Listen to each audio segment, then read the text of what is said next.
компаниите, кога поднесоа барање до регулаторната комисија за енергетика и имајќи во предвид и цената на ЕСМ, зголемувањето кое што беше побарано изнесуваше околу 38%.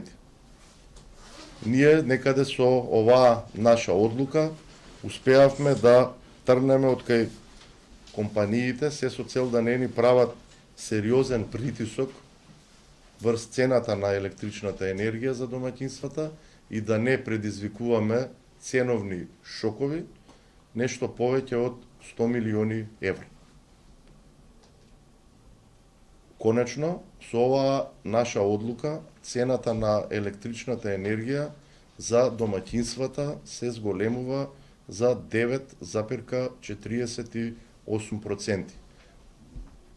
Реалното зголемување, како што кажав, ќе беше многу повеќе, но успеавме да скратиме многу трошоци и дополнително владата превзема обврска да им помогне на државните компании во наредниот период.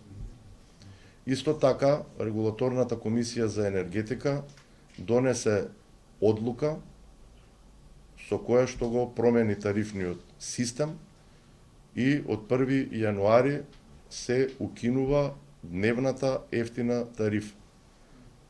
Ефтината тарифа во текот на ноќта и во недела остануваат